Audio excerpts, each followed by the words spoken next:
OSI sendiri merupakan singkatan dari Open System Interconnection yang memiliki tujuan agar semua merek produsen terkait jaringan dapat saling terhubung dengan cepat dan efisien.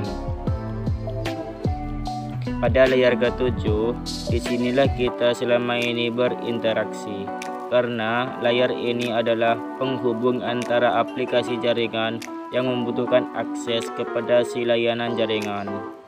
Dan ketika kita gagal melakukan komunikasi jaringan, layar ini juga menyampaikan kesalahan jika terjadi kesalahan pada jaringan.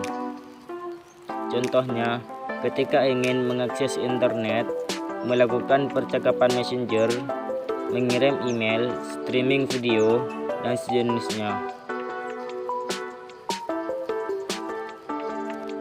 Pada layar 6, disinilah layar yang paling mudah bagiannya, yaitu membentuk data yang akan dikirimkan oleh aplikasi jaringan menjadi format yang sesuai untuk melewati jaringan.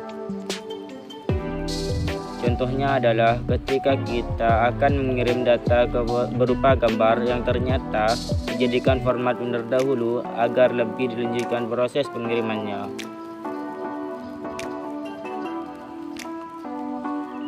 Pada layar 5, disinilah proses apakah sebuah koneksi yang akan dibuat dibiarkan tetap berjalan atau bahkan dihentikan.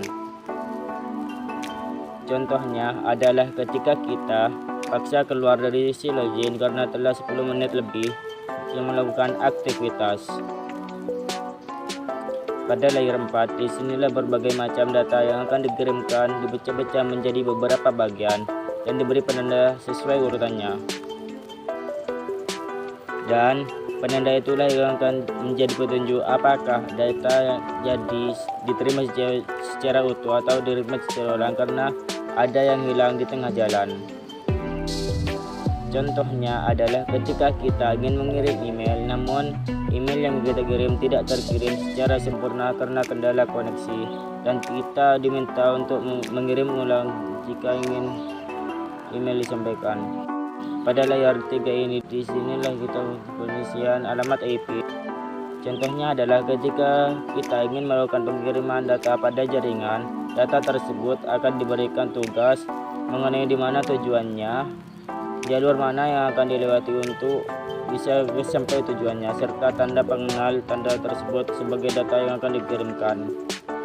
Pada layar 2, saat mendapatkan data di layar 1, disinilah terjadi pemeriksaan kesalahan, verifikasi fisik, penentuan operasi dari RAM, filter, dan switch yang terhubung dan terkelompokkan yang nantinya menjadi switch. Dan pada aplikasinya, di layar inilah yang memiliki bagian paling rumit dari layar lainnya.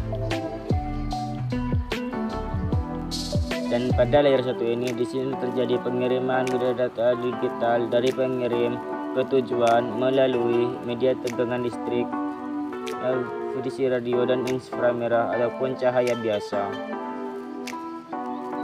Contoh dari layar 1 ini adalah saat terjadi kesalahan pengiriman data dengan menggunakan kabel fiber optik. Contoh simulasi dari proses lengkap layar OSI adalah saat melakukan komunikasi lewat jaringan di warnet, di mana data yang direkam dari komputer milik warnet itu telah melakukan perjuangan ketika untuk sampai kepada komputer yang kita pakai. Jadi telah sampai dari komputer yang kita jelaskan. Ilustrasi 7 layar OSI dapat kita simpulkan bahwa data yang akan dikirimkan harus diterjemahkan dahulu ke format tertentu, yang kemudian harus bisa melewati session untuk melanjutkan ke session tentang siapa, di mana, kemana pada data tadi.